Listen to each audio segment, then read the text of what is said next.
And we are back. We've been lying to you this entire time. We've actually been in the same bar in two different rooms. That's probably why the connection sucks. Nada, estamos de vuelta. Espero que nos podáis escuchar ahora.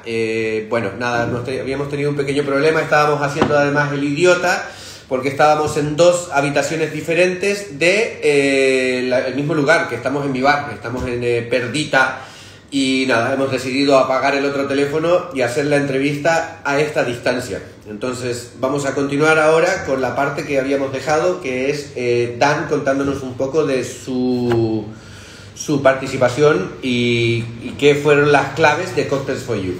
So, perfect. Well, let's see if normally it tells us if we're live, and we're not seeing any numbers at the moment. So let's see. This is where you have the questions at the bottom and stuff like that. I don't see anyone. Hold on, we're telling more followers to join your video. You Boss Coach is live. Perfect. Okay. Okay, so then we can. So as long as it says that, we can carry on.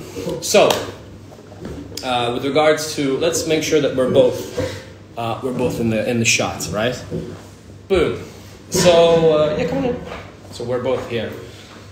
Okay. So, to clarify a little bit about Cocktails for You.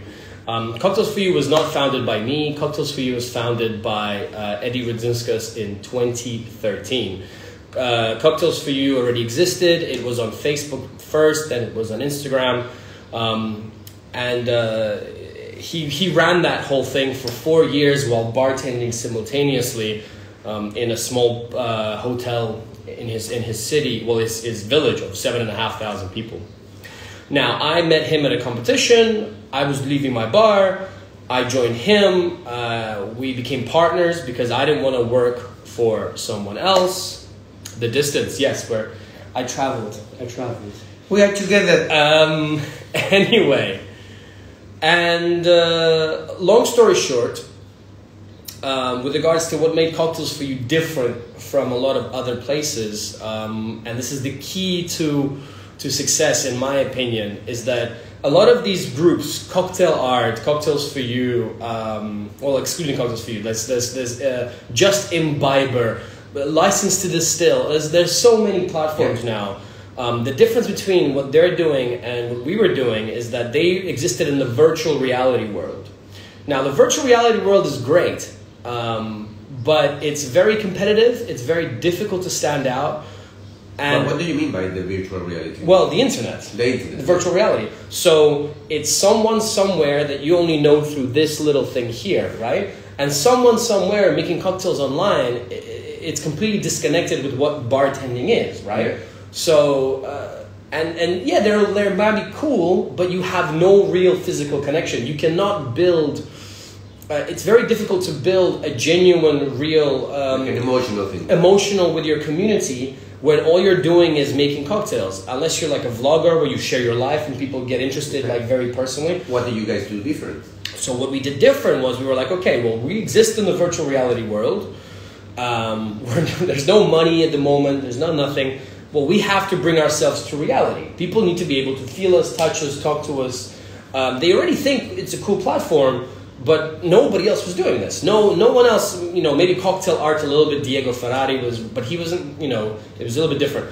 And so we were like, okay, we're going to go to every single bar show this year. We're going to go to every bar show. We're going to meet everybody. We're going to go to the bars. We're going to do the stories. We're going to tag the bartenders who follow us. We're going to tag the bars that send us content. We're going to reach out and create a communication. And that was my job. I was the one who wasn't working full time. I was homeless. I was traveling around the world on my own cash. And I went city by city by city, reaching out to bartenders, reaching out to bars, reaching out to bar shows. Okay. And saying, we'll come, we'll do, what can we do? Can we offer our services? Can you, stuff like that. Let me quickly translate. Bueno, Dan nos clarifica un poco o nos cuenta y abre un poco también la conversación con respecto a Cocktails for You, que él nos dice primero que nada que Cocktails for You era una plataforma que ya existía desde hace un tiempo antes de que él se juntara junto con su nuevo partner, que es Eddie Rudzinskas. I don't know, something like that. Y Eddie se conoce con Dan en una competición. What competition was it? Martini Grand Prix 2016. Martini Grand Prix 2016. It didn't exist for 10 years. They brought it back for 1 year. It was a failure. They never again brought it back again. No había existido esa competición en 10 años, la trajeron de vuelta solamente un año y luego fue un fracaso y lo volvieron a hacer desaparecer. Pero allí se conocieron Eddie y Dan. Y bueno, ellos el análisis que hicieron, Dan en particular, es decir, existen otras plataformas, muchas otras plataformas, que hablan del mundo de la coctelería y el único punto en común que tienen entre todos ellos es justamente de que viven o están en una realidad virtual, donde la gente lo que hace es enviar contenido y ellos repostean o reenvían o reproducen ese contenido que van recogiendo de otras personas.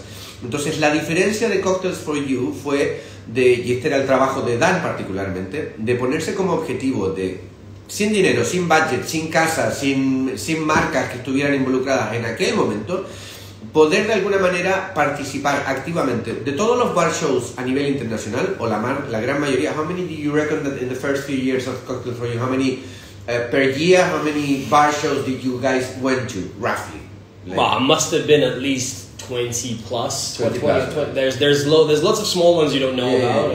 Local ones. Yeah, 20 plus, easy. Probablemente unas 20 ferias de coctelerías al año o incluso unas cuantas más, considerando las que son más locales o más pequeñas.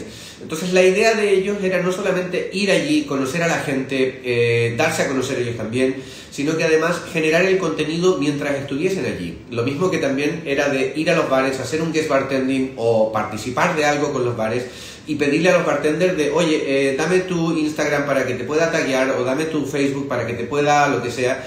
Y en el fondo era una manera más emotiva o más emocional de poder conectar con la gente. No es solamente como un canal de YouTube en el sentido de aquí hay una cantidad de vídeos y una cantidad de información y los reproduzco, sino que eran generadores de su propio contenido como protagonistas de los mismos.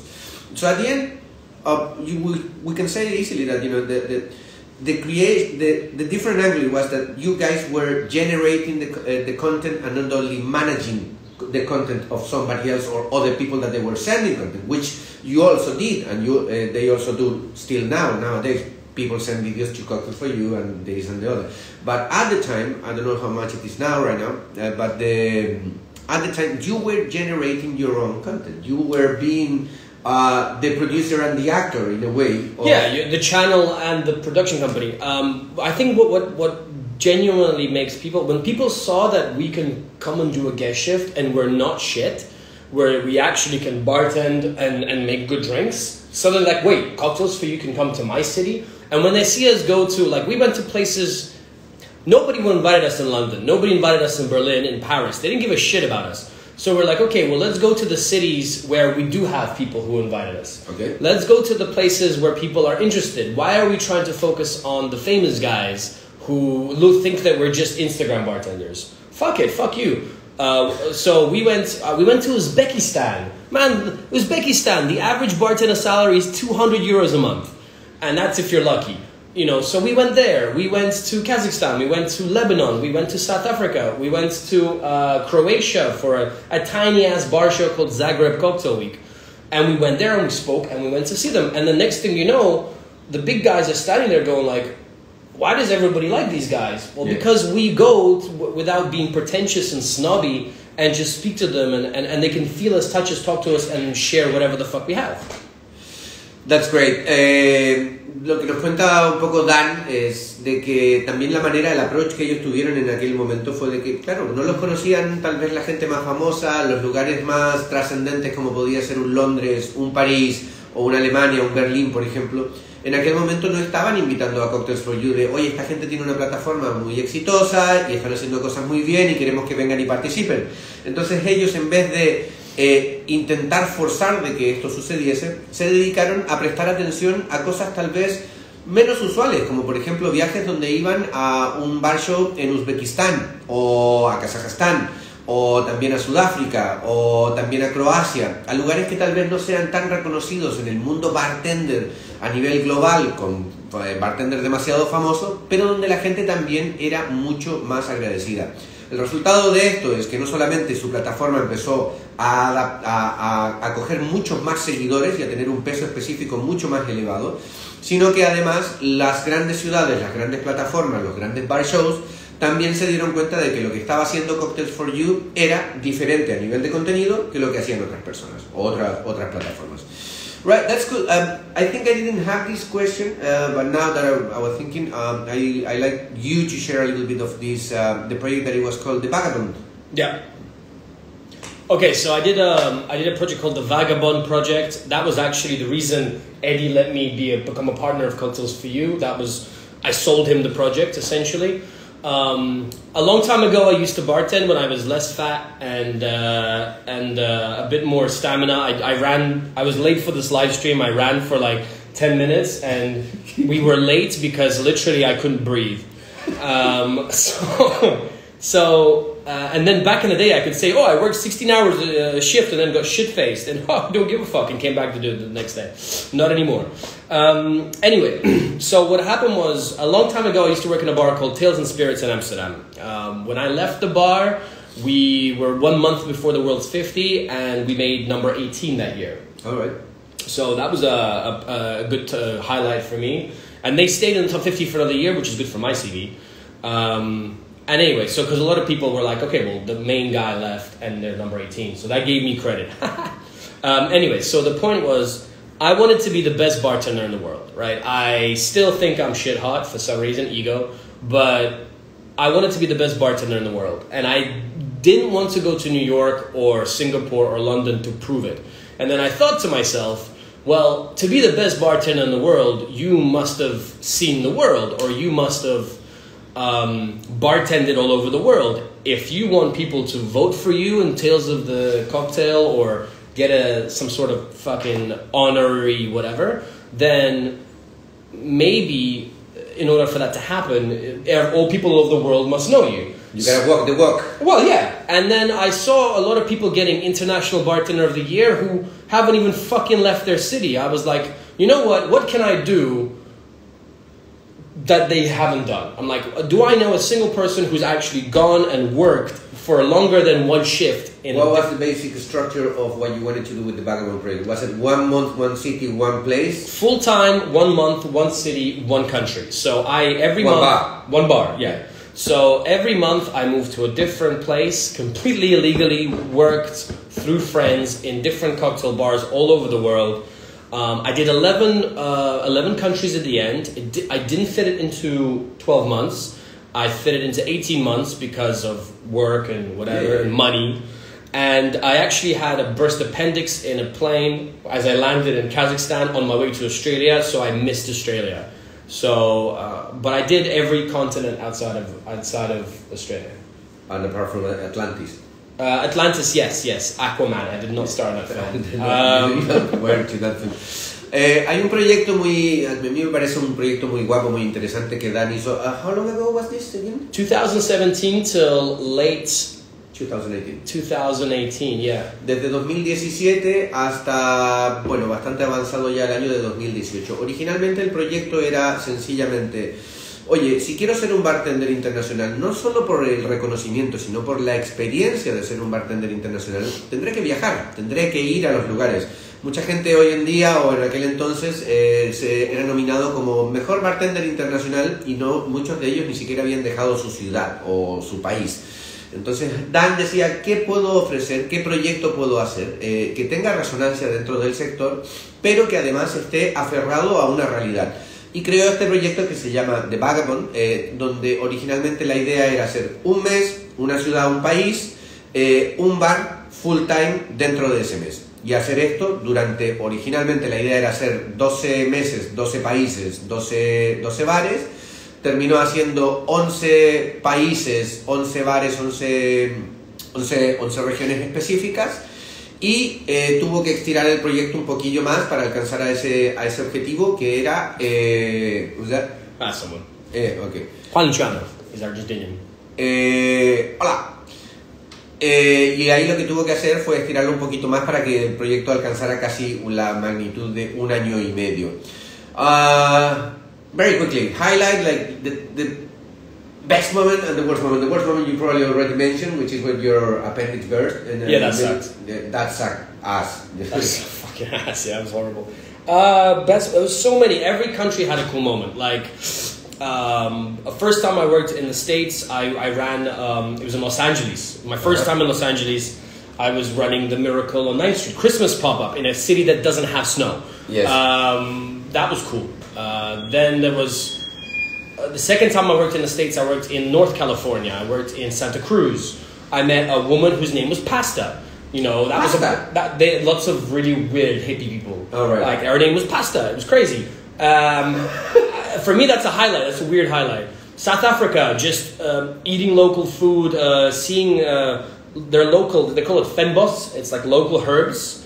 But their rosemary is different because it grows there. Weird soil is different, shit like that. Meeting the different 11 clans of Africa. For me, you know, as a white dude from North Europe, it's like you're all black. For them, they're like 11 different types, 11 different languages, all in this tiny part of the world.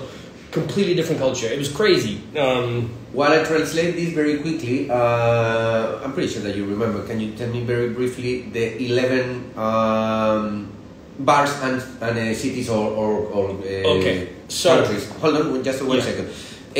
Nada, lo que Dan nos contaba, le pedía que hiciera un poco el highlight de esta experiencia de haber viajado durante casi 18 meses a 11 países, etcétera, que ahora nos va a detallar cuáles fueron además.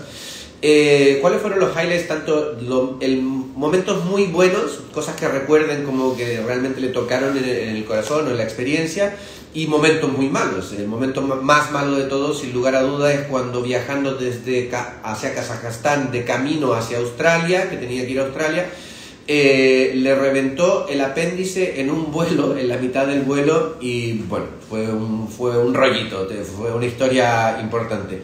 Y a nivel de experiencias positivas, dice que cada país tenía algo que ofrecer, desde que tuvo que hacer un pop-up de Christmas, de Navidad en Los Ángeles, cuando realmente Los Ángeles no es una ciudad que nieve para nada, ni mucho menos, donde tuvo que conocer un montón de hippies, incluida una mujer que se llamaba Pasta. No sé por qué esta historia es relevante, pero la mujer se llamaba Pasta. Hippies. Was it like the healthy pasta or the... Never mind. She wanted to do BDSM with me and she had hairy armpits. It was weird as fuck. O una de las cosas que él recuerda con mucho cariño es su experiencia en Sudáfrica, donde obviamente las mismas hierbas o plantas o botánicos que podemos encontrar aquí, como por ejemplo un romero, por el hecho de que crezca en Sudáfrica en zonas tan particulares como en la que él estaba, tiene un perfil de aroma y de sabor completamente diferente, que parecía como si fuese otra hierba o otra cosa diferente. Dan, moving a little bit more into the present, you are now living in Barcelona from 2 years ago? Man, 2 and a little bit, yeah. I moved in 2018. After Vagabond finished, I emigrated to Barcelona. Why Barcelona? I know it's a bit of a cliche, but you know... Why No, it's very simple actually. The first 2 cities I visited after I got my UK passport with cocktail competitions was Barcelona and Amsterdam. Barcelona accidentally, because it was just easier to fly here and go to France like that, and Amsterdam for a final. And those are the 2 favorite cities I visited. I was like, wow, I really have a nice feeling here. I'm more emotional in this way. I don't have a real reason. I'm like, I feel good here. You know, I feel the city makes me feel good. And so when I left the UK, I got a job offer in Amsterdam, I got a job offer in London, and a job offer in Edinburgh. Edinburgh felt like not really a step up. London, I hated London bartenders. I thought they were pretentious cunts. Beep! And, beep, pretentious beep. And then Amsterdam was a place which was, it felt like a challenge. It felt like outside the country. So I decided, and everybody spoke English. Okay. So I was like, you know what, I can immigrate there easier. So I went and did that. And after I did my Vagabond, I was like, well, where am I going to go live now? I suddenly have a wife. Well, suddenly I have a wife on my travels. What, you woke up and you had a wife? Yeah, basically, Jesus Christ, Kazakhstan, not even once. And then I was like, okay, well, I really like Barcelona. Every time I visited there, it was one of my countries I did for one of my months. Yeah. I lived in Barcelona for almost a month. Where you were working at the time? Chuchmaks. Yeah, I was their like second ever person to work there. They didn't pay me shit, fucking well. I slept on his couch. But basically, I was like, you know what? I do like this city. I do want to live here. And that was it. I didn't think too much after that. It was before Brexit, so it was easier. Also, it's a factor to be considered. No shit. Nada, le preguntaba a Dan un poco de que, bueno, él lleva viviendo ya 2 años aquí en Barcelona. Probablemente, I reckon that, the first year that you were here, you were still heavily traveling. I wasn't really here. I was renting here. You were renting here. You had your staff here, but you were traveling the majority of the time. Yeah. El primer año estuvo mayoritariamente viajando, por lo cual tampoco es que haya hecho de Barcelona su casa como tal, sino que era simplemente su residencia, donde vivía también su mujer, que él tiene su mujer que está casado, que she's from Kazakhstan. Yes, it's her uncle who kept me alive. Oh, okay. He was a surgeon. Otherwise, that's how I managed to go from straight to a surgery very quickly and not die. Está casado con una chica muy maja que es de Kazajstán, y que el tío de esta chica coincidentemente fue el cirujano que le salvó la vida cuando se le reventó el apéndice en el vuelo. Cosas que le pasan solamente a Dan Nevsky. Y nada, dentro del proyecto de Vagabond, una de las ciudades que él había visitado ya había sido Barcelona, donde había trabajado durante casi un mes aproximadamente con los chicos de Chushmax. Haciendo un poco de todo, durmiendo en el sofá de Mo, un poco adaptándose a lo que había, pero se enamoró mucho de esta ciudad, lo mismo que de Ámsterdam, pero finalmente tomó la decisión de venirse a vivir aquí. Now that you are living here, and that, essentially we're not traveling as much as we used to. Yep. What's cooking? Okay, so what has happened in the last year or so? Yeah, I mean, we should let the guys know that obviously, we didn't say it explicitly, you are not any longer part of Cocktails for You. No. So in March 2020, I officially left Cocktails for You. We already knew this before. With Eddie, everything was planned and all that stuff. We were actually in Thailand when the pandemic started being scary because it was right next to China, and we were like, it's gonna happen, it's China, it's always gonna be some shit. And then we came back, and suddenly it's like, holy fuck, this is serious. When we were at Fat Camp, I went to Fat Camp. Muay Thai, no eat, 1 week Fat Camp. I remember that. I do extreme things sometimes. Anyway, so I left, it's fine, and then basically all the savings from Cocktails for You is what kept me alive in Barcelona, because I couldn't get paro. Yeah. I'm not really a tax-paying citizen here, at least I wasn't. And then one of the things I always wanted to do was, I didn't want to travel anymore to a million events around the world, doing live streams and photo shoots. For me, unfortunately, I like to see beyond that. And one of the things I noticed when I was traveling is bartenders are a little bit stuck. Do you want to translate this and not get into the beef, the meat of it? Bueno, lo que nos comenta es que primero es importante aclarar de que Dan ya no pertenece a la estructura de que es Cocktails for You, todo bien, siguen siendo amigos, y de hecho probablemente Dan aún apoya a Cocktails for You y a Eddie. Pero ya hace un par de años se tomó la decisión conjunta entre socios de separar, en donde Dan decide un poco también buscar su propio camino y empezar a generar un poco su propia plataforma.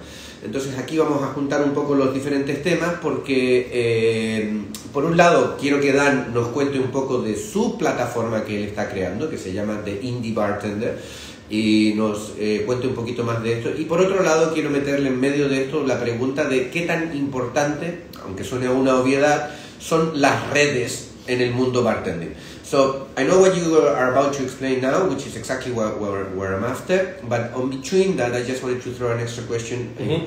How relevant, how mega relevant is social media for this era of bartender and bartending per se? But I think we can mix the two things on the next few minutes. No, it's cool. I can answer that. So just to stick to social media, because the next thing is based on social media. Exactly, as well. That's right. So here, I'll explain like this way. So Jorge is even older than I am. He's a 10-year generation before, I would say. His ball sack is the same. But basically, back then, ambassadors were few far in between. Back then, education was hard to come by. There was no... The internet was not as progressing. We were still reading with paper. Anything to do with cocktail industry or history. Back then, you couldn't find out how the fuck gin was made without going physically to a masterclass of somebody. And so the idiots of us who were that interested into this would meet at every single masterclass once every, sometimes depending where you are, a couple of weeks, sometimes a couple of months. And we formed a community, a very passionate community like incels. Basically, like inbred little rednecks, you know.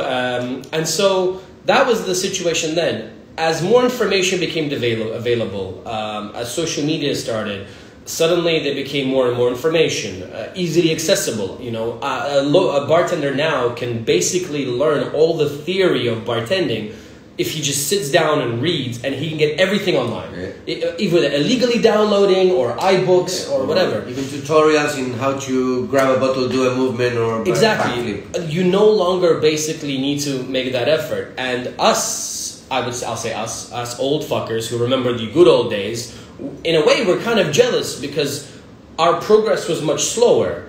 Now these guys are like know more than I do about a product, and they're like unhappy, they're like not satisfied, you know, they're a bit like this because they want to progress in their career. And so social media, why it's important is that it helped this. Social media helped this happen, and now bartenders are visiting physically less other bars, but they can find out what Remy Savage is doing. They can find out what Himcock is doing. As a result, your virtual reality persona image, who you are, is equally as important as your reality image, because there's much less time to talk to each other. Everyone's busy. And so that's kind of the deal, you know. There's much more bartenders around the world, much more personalities. Cocktail bars are opening every fucking second like peanuts. So to stand out, you have to make even more effort. And social media is a good way to stand out, in my opinion, and it's a good way to let people know. I think it's a long conversation altogether. It's a hard question because, you know, there is also should it be a limit of how much exposure you should do in order to, you know, gain momentum and also retrieve information from others. Because if it's limitless, then, you know, it becomes a problem. Then you are just trying to show and not actually doing too much things or learning from others. But it's a different conversation. Lo que nos cuenta Dan es, básicamente le decía que antes de que entre en su proyecto personal, ¿qué tanta relevancia, aunque suene como una cosa tal vez muy, muy obvia, tiene las redes sociales, no solamente para el bartender, pero también para el bartending, para el momento que vivimos dentro de nuestra industria? Y obviamente que la respuesta es que muchísimo. Y Dan también dice que hace una consideración, me parece interesante, dice que los old fuckers, como dice él, de gente como yo, que soy más viejo que él, pero él también, más o menos una misma generación, pues bueno, cuando nos empezamos a enamorar de esto, hace ya unas cuantas décadas atrás, en aquel entonces lo que había era una persona que te venía a dar un seminario una vez al mes, una vez cada 2 semanas, una vez lo que fuera, de alguna marca, algún especialista que venía a tu ciudad, y entonces se juntaban un grupo de personas que se volvían comunidad, que eran un poco nerd, que estaban en búsqueda de tratar de entender pues cómo se hacía el gin, cómo se producía el tequila, cuál es la diferencia entre una cosa y la otra. En aquel entonces la manera de encontrar esa información era así, porque Internet no era tan progresiva ni tan ágil como es hoy en día, donde toda la información buena, mala y regular se encuentra en la palma de tu mano, nunca mejor dicho, con un acceso ilimitado de downloads gratis, de visualizaciones a contenido infinito en diferentes canales y formatos, a incluso downloads que puedan ser ilegales, de todo lo que tú estés buscando. Entonces, claro, la generación actual, bajo la percepción de lo que nos cuenta Dan, es una generación que sí, por un lado lo ha tenido más fácil, en el sentido de que toda esa información está allí, pero también son una generación que están menos satisfecha con lo que tienen, por el solo hecho de que todo está allí delante de ellos y que incluso para tener más conocimiento de lo que Dan o yo podamos tener de un sujeto, lo que tienen que hacer es sentarse y leer, o sentarse y visualizar ese contenido y no experienciarlo de la manera que nosotros lo experienciamos, que no es ni mejor ni peor, sino que era lo que nos tocaba en nuestro tiempo.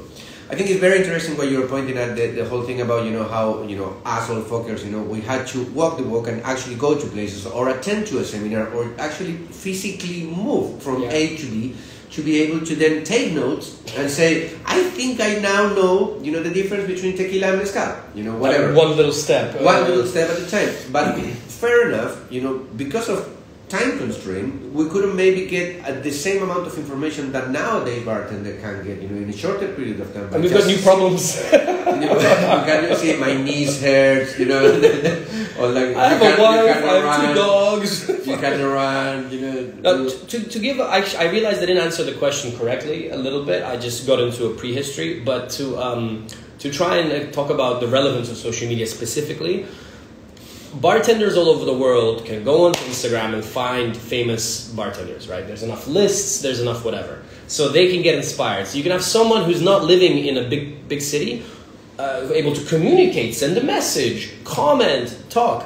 And so they can form entire communities around them without having to emigrate. Yeah. You can become good by letting people know. There's an old saying, if a tree falls in a forest, does it make a sound? Well, if somebody's FaceTiming the tree, then the whole world hears about the tree falling. They can all hear the sound. And that's an interesting thing that's happened, because the older generation are looking at the younger bartenders who are showing off on social media, sharing their knowledge, sharing their photography, their flair, and going, for fuck's sake, blah, blah, blah, you're just showing off, you don't know shit, look at the mistakes you made here, here, and here, and here. Yes, they're making mistakes, and you're correct, but nobody taught them what is right or wrong, because they don't have a mentor. They didn't have the mentors we had. They haven't met Tomas Estes, they just read about him. They have no real respect for the guy, for example. They just know it's some guy who made Ocho. Yeah. So, as a result, I think it's, in order to not go back to the world of RTDs, and the 70s and citric acid sour mixes, which is, in my opinion, we're heading straight forward thanks to 2020. It's up to the old guard to actually develop again, to make that step and share the right information. Because what's happening is you're having these little half-cooked, half-baked gurus popping up, sharing stuff, and people think that they've invented crushed ice. No offense to Remy. Remy posted something about redistilled lime, and everyone thinks he fucking invented the bar spoon. Man, I saw people doing that 10 years ago, but they didn't have Instagram. They didn't talk about it. White Lion did it ages ago. Before that, in Scotland. I didn't even have a Rotovap, but I thought about this when I heard about Rotovaps 8 years ago. But I didn't have internet. I didn't have 20,000 followers. So now, he's getting all this attention. I know he knows this. But he's also maybe didn't hear about the White Line people doing it. So for him, it's new and interesting. See what I mean? It's like this weird information shithole. Yeah, for sure. Well, it's one of the dangers of, what we were talking before, when you are exposing yourself and, in front of a camera to whoever amount of people that might be watching eventually or at the time. But to me, the very interesting thing that you're saying is how you placing the responsibility in the old guard, as you said, on, okay, guys, yes, sure, you can complain about, the new guys being geeky or not even being geeky, but just trying to make things look pretty and not covering maybe their basics or not knowing their classics and all that kind of shit that we know. But it's the responsibility to the old guard to then, and it's an unpaid job. It's an unpaid job, but it's to step forward in a way and to say, hey, I wanted to share with you, 3 things about classics, or I wanted to share with you the relevance of, making your drinks in this way or the other because I think of this or I learned it from somebody else. And I think it's interesting. Let me translate it, and I'll add one thing to what you just nada, nos dice de que para cerrar un poco el punto de la relevancia de las redes sociales, Bueno, es un territorio al final de doble filo, como ya se sabe, es un territorio que con demasiada exposición también puedes alimentar un ego y puedes perder el foco de lo que originalmente tal vez buscabas, que era conocimiento o darte a conocer, y se puede transformar en una búsqueda infinita, en espiral, de simplemente tratar de tener la mayor cantidad de followers o la mayor cantidad de likes posibles, ¿no?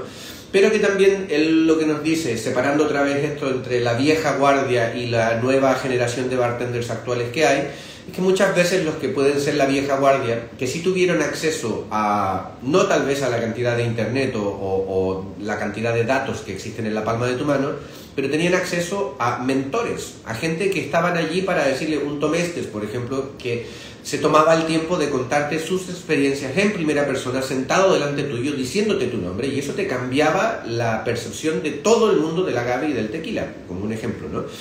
Pero Dan lo que nos dice, oye, cuando vemos a un bartender joven haciendo un cóctel súper geeky, de nerd y con un montón de gimmicks y cosas y tal, y la persona más antigua del bartender dice, eso tiene estos los errores y no ha hecho bien esta fase, y su concentración de esto no está bien hecho, etcétera.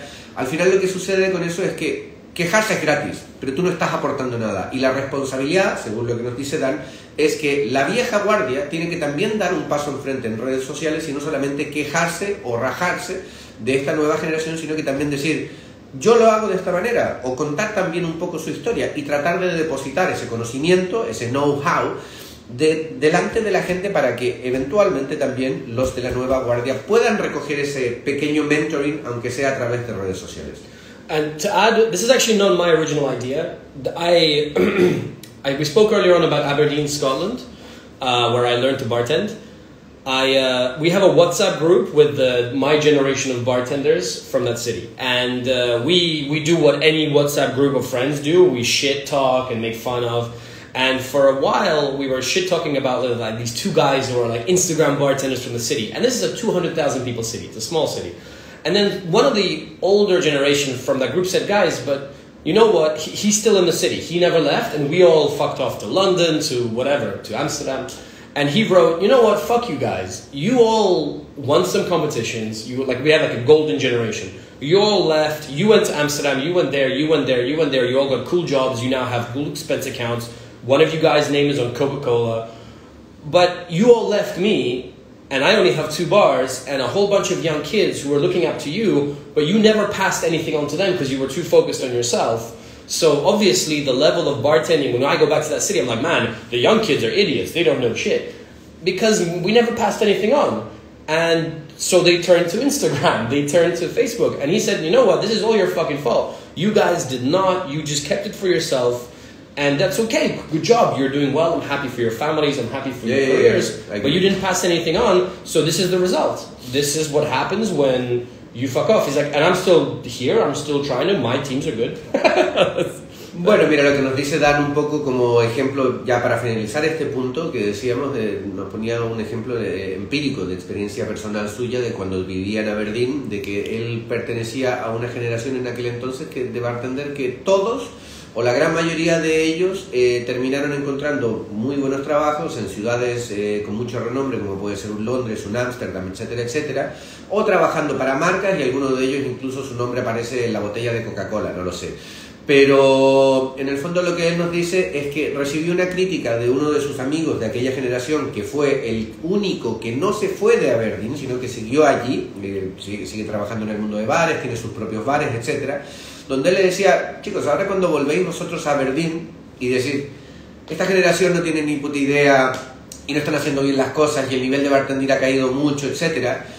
Sí, pero también la responsabilidad fue de ellos, de que estaban tan enfocados en aquel entonces en hacer de su historia una historia de éxito personal, ¿sabes?, para su nombre, su marca, de alguna manera, que no se dieron el tiempo de pasar esa información, el testigo de decir, yo lo que he aprendido antes de irme lo voy a dejar aquí para que el siguiente lo recoja y lo transforme en suyo. Eso es un poco una labor, tal vez es maybe it's a subject that is a little bit about morale. It's a difficult subject. It's difficult. Now, before, you are a difficult subject. Yeah.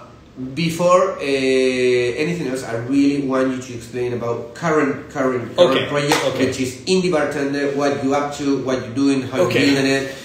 Do mention, please, one thing that you did say to me some time ago, that there is no fucking way that I'm buying followers, because that takes you nowhere. Because there are people that they buy followers. Yes, a lot. Yeah. Okay, so I have a new project. It's called the Indie Bartender. Indie is like independent music, like indie rock. It stands for independent.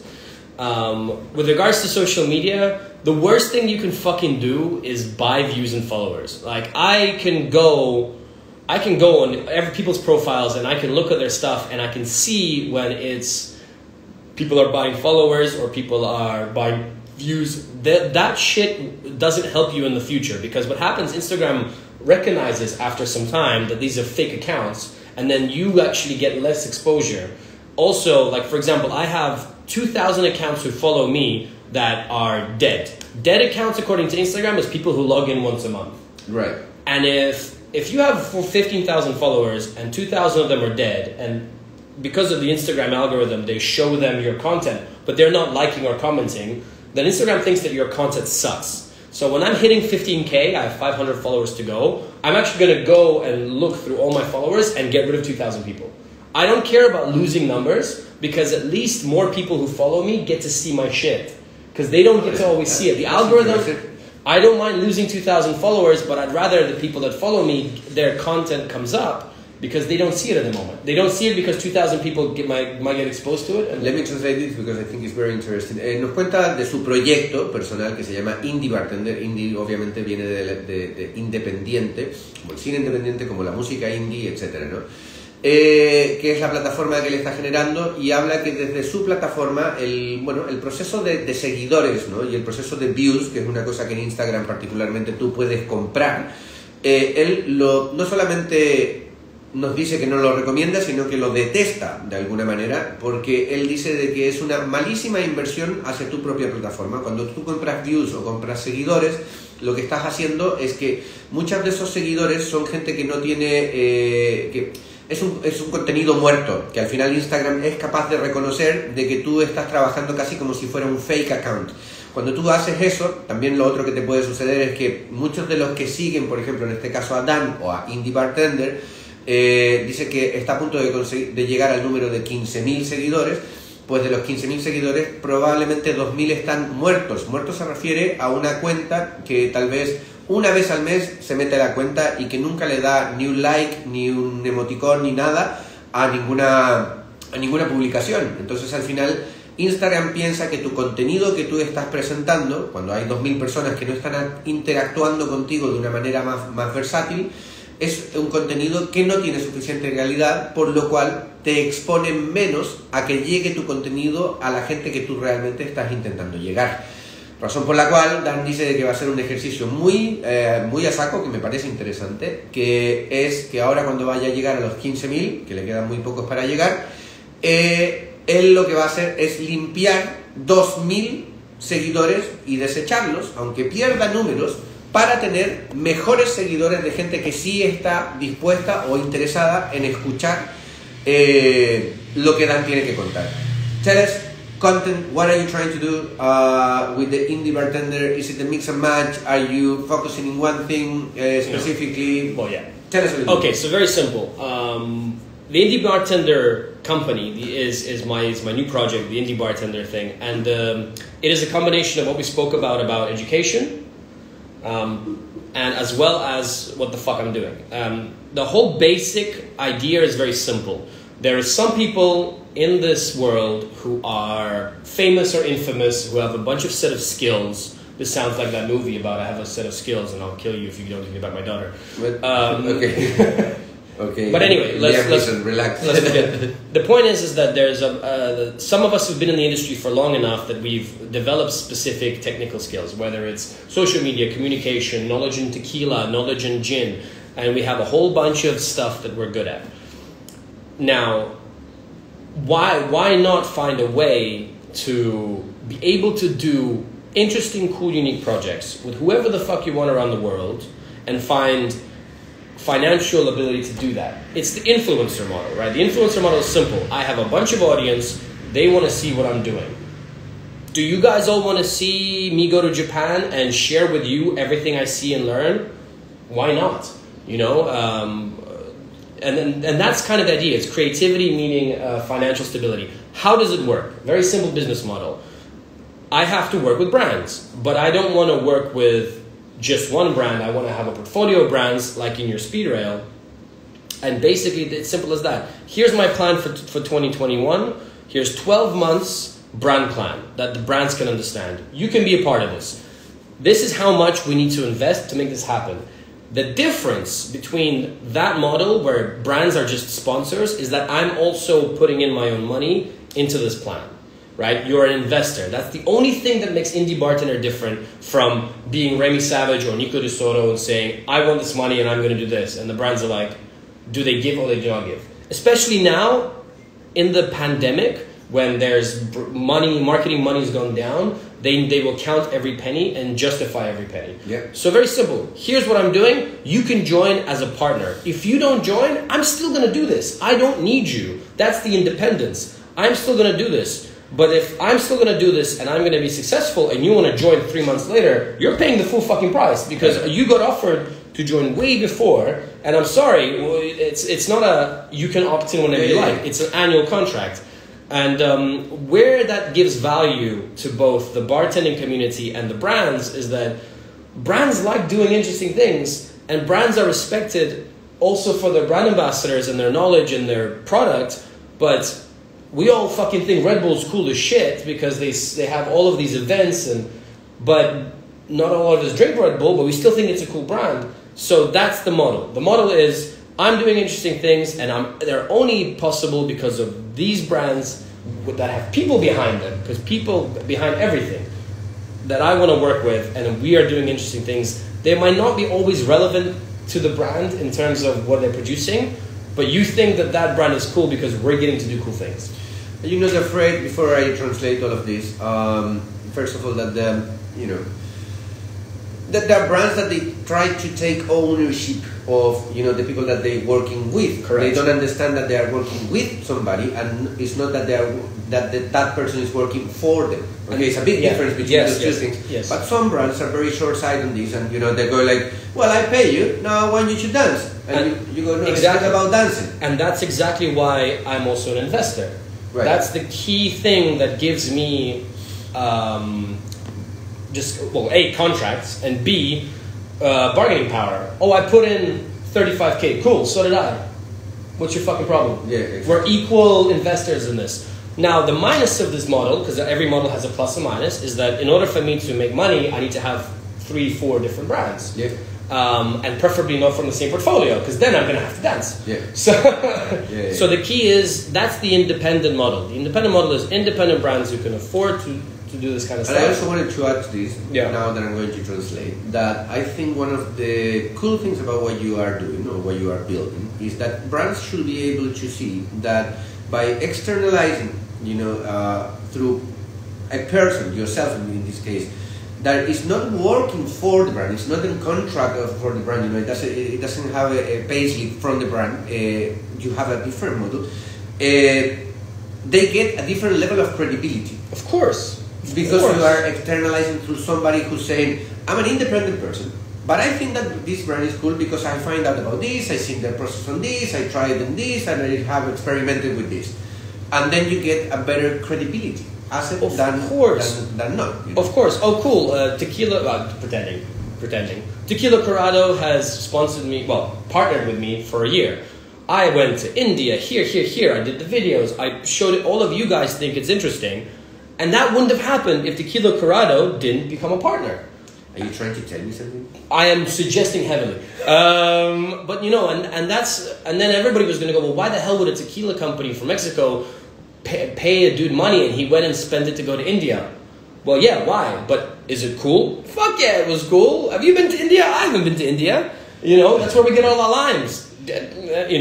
el modelo de Dan, del indie bartender, tiene, bueno, funciona un poco como el modelo de los influencers, pero no desde el aspecto negativo. Influencer en el sentido de que tienes una audiencia de gente que está buscando un contenido que tú puedes facilitar.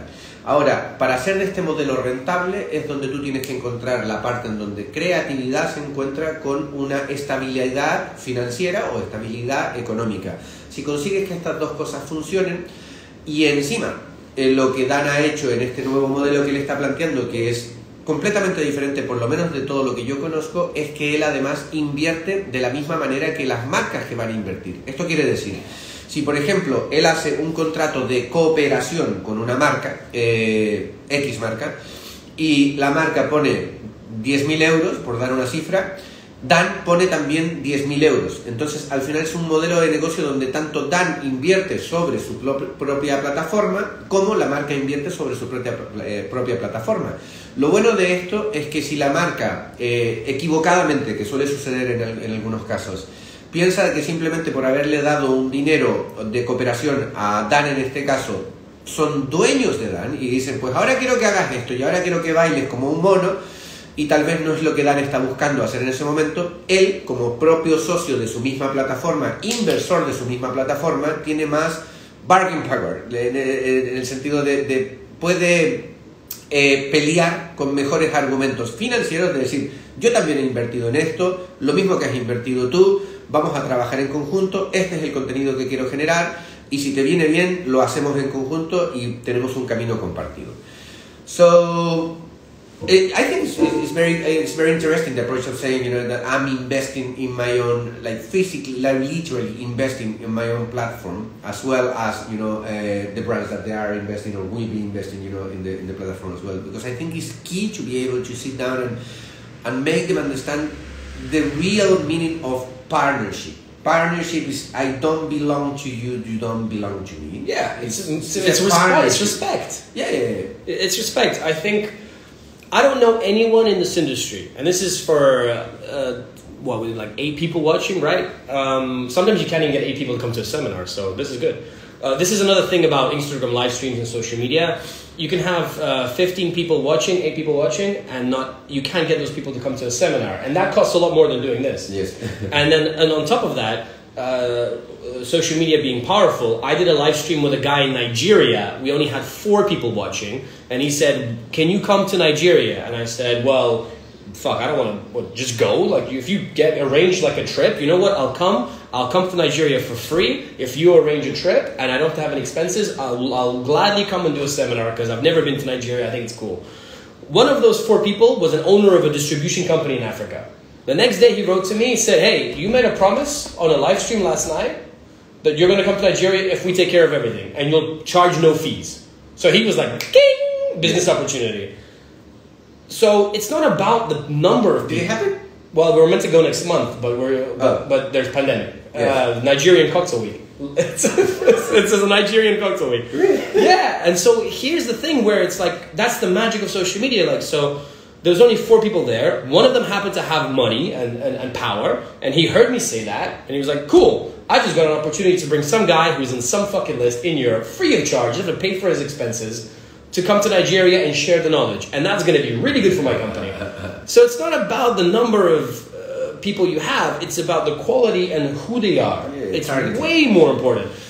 Nada, nos cuenta una pequeña historia Dan que me parece muy divertida también. Dice que en uno de estos live stream que estaba haciendo con un chico de Nigeria, habían solamente 4 personas mirando en vivo lo de la conversación que estaban teniendo, y el entrevistador, el chico de Nigeria, le pregunta a Dan en un momento, dice, oye, ¿por qué no vienes a Nigeria?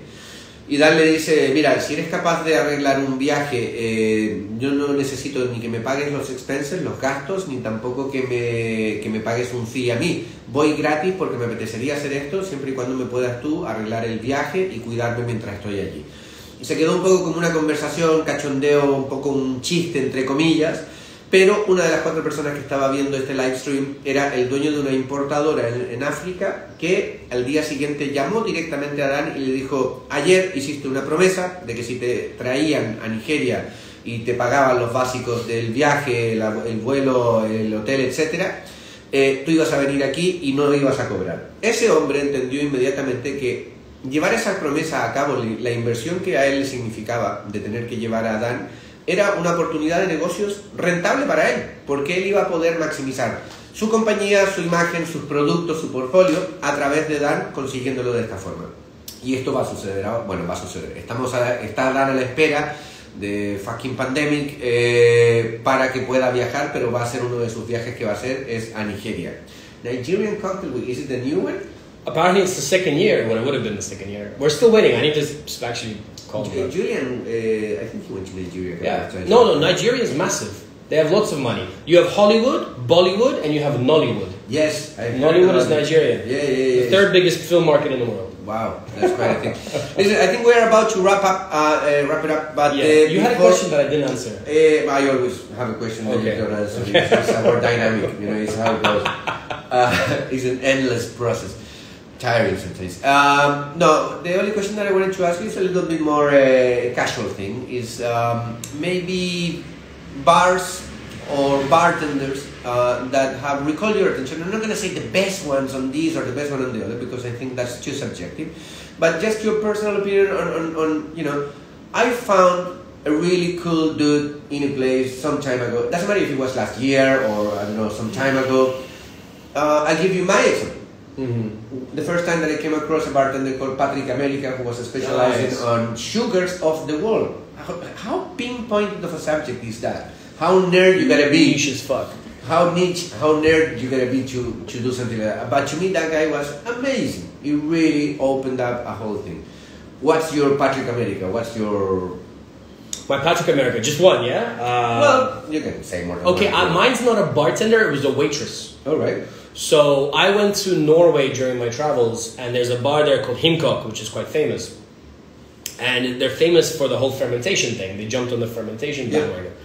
And I asked them about it. And turns out that they have a girl who was a waitress, who'd been serving me for weeks, as a waitress. She's a fermentation, fucking zombie queen. And so they gave her a whole floor, humidity controlled, temperature controlled, that they have a room, which is their fermentation station. And she's in charge of all that. So during the day, she's fermentation person. At night, she'll just talk to guests. And so she's not even a bartender. She's a waitress. She's a waitress there. That's quite unique. And she was actually doing a lot of the fermentation for Monica Berg. Monica would live in London, fly over, get her stuff, and then tell everybody about it. It was funny. But this was the girl who did everything. So she was there day in, day out. Knows everything about fucking SCOBY kombucha. I don't know anyone smarter than her about fermentation. Wow. And to the point where before we came into the thing, we had to put the shit on our shoes. We should invite her to do something. I don't know if she still works there, because she got a bit upset about the whole Monica thing when she found out. But she's great. She's that person that knows so much about the subject through experimentation more than reading. Yeah. Because she's got so much failed experiments and whatever. Did she have a background in science or something? I think she studied fermentation in the local university or something like that, as part of culinary, whatever. And that's why they were like, she applied for a job to make money, and they were like, oh, fermentation, that's a trend, let's get you in. And nada, le preguntaba a Dan de algún bartender o bar que le haya llamado la atención en sus últimos tiempos, no necesariamente ahora, no necesariamente que sea el mejor bar o el mejor bartender. Y el twist que me da Dan es que me dice que realmente no fue un bartender, sino que fue una camarera de sala, una camarera que lleva una bandeja, que acarrea los drinks de un lado al otro, en un local que tiene bastante renombre en Noruega, en uno de los viajes que hizo Dan, que se llama Himkok, que ellos se han especializado mucho en el mundo de la fermentación, probablemente mucho antes que otros, considerando, also considering that I think that Scandinavians are very into fermentation from way before. Yeah, it never left their country. It never left their culture. We sort of rediscovering it. They've already had it. They didn't give a fuck. Yeah. And culinary and everything is always been there. Y conoció a esta camarera que lo había estado, imagínate, sirviendo durante semanas ya que él iba ahí a Himkok. Y la camarera resulta que era una nerd nivel Dios, de todo lo que era fermentación, había estudiado fermentación, no era bartender y le habían dado una planta completa con una habitación para tener fermentaciones controladas con control de humedad, con control de temperatura, con control de todo, y ella era la persona a cargo que te podía dar vueltas y vueltas y vueltas al mundo. Él dice que es la persona que él ha conocido que más conocimiento tenía con respecto a la fermentación, y no era una bartender, era una camarera. Dan, we have a bunch of questions. Oh. Yeah, I think it would be good to be quick because we're running out of time. Okay. So we have Pau Kastilovic, I guess, I don't know. What do you think about the Russian market? I'll be quick. I won't get into it too much. The Russian market is something between a first world market and a third world market. So Russia. Any trend you've ever had in your life, Russians take it, and we're talking Moscow. The rest of the Russian market is very different. Very different. Moscow is its own different thing, and St. Petersburg is like a little bit behind. Any trend you've ever had, fermentation, distillation, rotovapes, fucking anything, they take it and it's like trends on drugs, on coke. Yeah. Because I've never seen more rotovapes in one city. Like every bar has a rotovap because every bar owner is a multimillionaire stealing money from the people. And he wants to have a bar because it's cool. Because why not? Why not? And then the bartender's like, well, if we want to be the best bar in the world, because Russians want to be the best in the world and everything, case in point, Yeah. they need a rotovap. They need a fermentation station. They need this. So anything that you think the bartending trends have happened, it's like in spitting. And Moscow is like trends on crack. Like they are just everything. Distillation, everything you think you I love the fact that you don't have a fucking clue about drugs because you're No, completely. The examples that you are putting there isn't crack, no, it's on coke, it's on this. It doesn't make any sense, but whatever. I get the point. You get the point. So the Russian market is an interesting market. Huge communication issues. They speak no fucking English, but they whatever they filter through what they hear about the West, they take it and then they like try and make it amazing. Pau Castillo, que entiendo que eres Pau, mi amigo de Valencia, ha hecho una pregunta a Dan diciendo que qué opina Dan del mercado ruso dentro del nicho de lo que es el bartending, ¿no? Dan pone un ejemplo muy concreto que dice que básicamente Rusia siempre ha funcionado como un mercado que se maneja o con posibilidades del primer mundo y del tercer mundo al mismo tiempo. Eso es lo que define Rusia per se. Pero dentro de todo esto, él dice que lo que hacen muy bien los rusos es coger las tendencias que pueden venir de países más occidentales como Europa o Estados Unidos o algún otro sitio, como puede ser la misma fermentación o redestilación o alguna otra historia, y lo que hacen es como si le metieran esteroides a esa... steroids, that's what I was trying to say to you. On crack, believe me, you don't do much. Anyways. Como si le metieras esteroides a esa tendencia y entonces todo el mundo se vuelve loco y la quieren sobreexplotar. O sea, me dice Dan que, por ejemplo, en uno de sus últimos viajes a Moscú, ahora desde hace un tiempo que llegó la tendencia de los rotovap, todos los bares tienen un rotovap, pero a un punto que es ridículo. O sea, que te encuentras en una misma calle 6 bares y los 6 bares tienen un rotovap porque el dueño probablemente sea un multimillonario que tiene petróleo o lo que coño sea.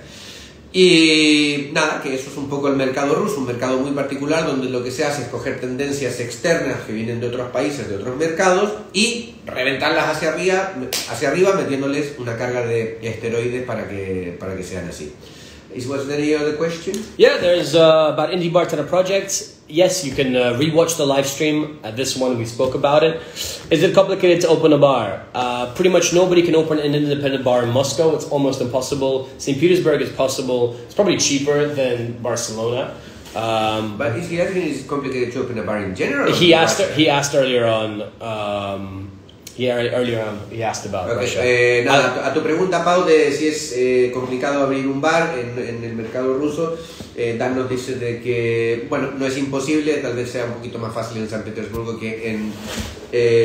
¿Cuál es el Chacabón? No. Que en Moscú, por ejemplo, pero que hay que tener en ese mercado en particular muchísimo dinero. Properties there are fucking expensive. Oh, it's ridiculous. It's ridiculous. Two questions left, one 50 minutes ago. How do you see the evolution of 50 best bars? I'll be quick. You can. You can, no, it's so simple. I believe that this year, again, nothing will change. There's not going to be a lot of movement because nobody fucking moved. I'd be surprised if they still did it this year, because last year they can at least like pretend. Yeah. Because if you traveled before the pandemic, nobody fucking traveled this year, so they might actually skip it.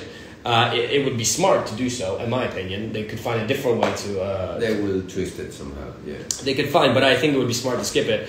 I think the 50 Best Bars has hit a dead end, because the moment that they made the judges like Michelin invisible is the moment that we don't know what the fuck is going on. So you no longer understand how it works. And every year, what I don't like about 50 Best is that they change... the numbers change too much. You know, a bar didn't get shit overnight unless the whole team left, right? So there's too much movement going on too sporadically, which means that they're changing the judges in large numbers, which means it takes away some of the respect for it. You know, when 18 bars got out of it. Why? Well, the only reason would be is if they changed the judges. But why the fuck did you change the judges so much? Were they not good enough? It's very... until it becomes more, I think it might do, but I think it's very unlikely. They're going to hit a dead end. They're going to hit they cannot get any better, and because of the lack of transparency, I think they've lost a whole bunch of respect. Alguien nos preguntaba por aquí que cuál era la posible evolución de 50 Best Bars en particular. Dan tiene su teoría y su aproximación diciendo de que el año pasado, por lo menos pudieron disimular diciendo de que algunas de los jurados, los jueces, pues habían podido viajar antes del momento de la pandemia, y por lo cual se justificaba de que pudieran votar de uno u otro bar, ¿no?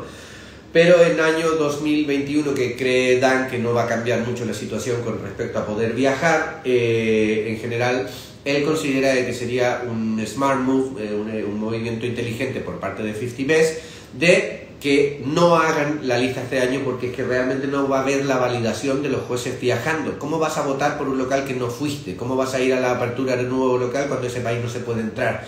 Y lo que él critica un poco de 50 Best, que dice que probablemente esté llegando a un dead end, a una puerta sin salida, un pasillo sin salida, es que cada vez más tienen menos transparencia cuando se refiere a la estructura y a la metodología de la selección de jurados, quiénes son los jurados, cuántas veces cambian los jurados, cómo afecta cambiar los jurados a cada una de las posibles cuentas que estaban ya un año y que luego desaparecen. ¿Cómo es posible que de un año al otro desaparezcan 18 bares? Tiene que haber sido porque han cambiado los jurados. ¿Por qué han cambiado los jurados? ¿Quiénes son? No lo sabemos. Entonces, toda esta parte que Dan considera que no es demasiado transparente de 50 Best, dice que va a ser un problema. Cool. And last question is, what do you think of the Latin American cocktail industry? I have zero opinion because I have not been to Latin America. I am a Latino. Latinx. No, I'm not.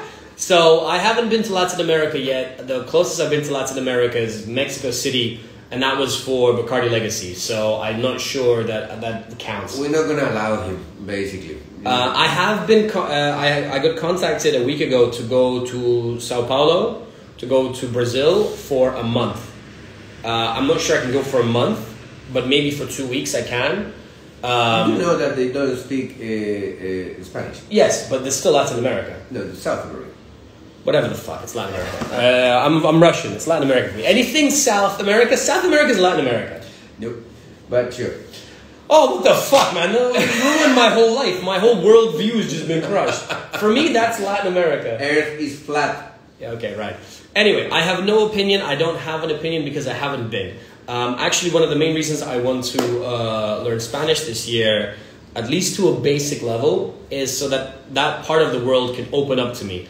I speak Russian, great. I speak English, helpful. Europe, you can get by, but I don't know anything. And Latin American cocktail culture is very big. It's a lot more important, I think, than people realize in the English-speaking world. English speakers think they know what the fuck they're talking about. Latin American cocktail culture never disappeared, died, or went through it's always existed. And so I think that's very interesting. I think in many ways it's the next frontier. It's in communication. If the like what happened with Asia in the recent years. well, Asia doesn't have any culture, so we just European transplants went and fucking created it, and then all the rich people were like, yeah, I don't know what to talk about. Yeah. I think that's where Latin America is cooler. I just think if Latin Americans, whoever they are in the world, because apparently I don't know where the fuck they are, if they learn a bit of English and the English people learn just enough fucking Spanish, there's going to be this amazing new, like, it's cool. I think something cool is going to happen. Yeah. A la pregunta de qué opina Dan con respecto a la cultura de cócteles en Latinoamérica, dice que no tiene conocimiento. Latin America is also Brazil. Fuck you. Okay. Just trying to contradict him. Dan dice que no ha ido a Latinoamérica, que solamente tuvo la oportunidad de ir por la Bacardi Legacy a México en una oportunidad, y que ahora le ha surgido un posible proyecto para ir a Río o Sao Paulo, dice. Sao Paulo. Sao Paulo para un mes completo, o sea que eso también puede ser una buena percepción. Pero él nos hace un apunte, nos dice de que, así como por ejemplo la cultura de cócteles en Asia ha explotado en los últimos años, él considera que esto ha venido de gente de Europa y de otros lugares que llevaron esa cultura de cóctel a Asia, que no existía una cultura de cóctel como tal o tendencia como tal, y que luego esto explotó por inversores, por momentos de consumo y etc. Latinoamérica, como punto de diferencia en la consideración de Dan, es que la cultura de cóctel siempre ha estado allí, de una u otra manera, rudimentaria, básica, mojitos, caipirinha, doesn't matter. Lo importante es que siempre ha habido una cultura coctelera de una u otra manera. Y si pudiéramos soñar en voz alta de que en Latinoamérica hubiese un poquito mejor de nivel de inglés y que europeos o norteamericanos o gente de otros lugares donde se habla inglés mayoritariamente pudieran también tener un poquito mejor, la gente del sector hablamos, conocimiento de español, es como la nueva frontera. Latinoamérica debería ser el nuevo territorio no voy a decir conquest porque it will be shit show. Yeah. A explorar para intentar tanto sacar cosas que hay allí que están un poco, bueno, no ocultas pero no tal vez muy expuestas, como para también aportar algo y que haya un nuevo siguiente nivel. Dan, Yes. thank you. We need to go and eat. And I'm gonna have a beer, I think. Okay. Chicos, los vamos a dejar. Muchas gracias a todos. Dan Nevsky, indie bartender. Nevsky. Also known as Nevsky. Also known as the Guiri of Barcelona. También conocido como el Guiri de Barcelona. Nada, un placer siempre contar con este animal. Si lo veis en algún lugar, en algún bar, hablar con él. Tiene una o dos historias que son interesantes y el resto son bullshit. Digo, I'm saying that if they happen to bump to you in a bar, for example, yeah. I'm saying go and talk to him. Some of his stories are actually interesting. The rest are just bullshit. Yeah, I got it. Yeah, okay, done. Muchas gracias a todos y chicos. hasta la próxima. Sí, cerveza buena. Cerveza buena. Guacamole jalapeño. Tu madre. Latin America. Eso. ¡Pum! Compartir. Get the fuck out of here. Share.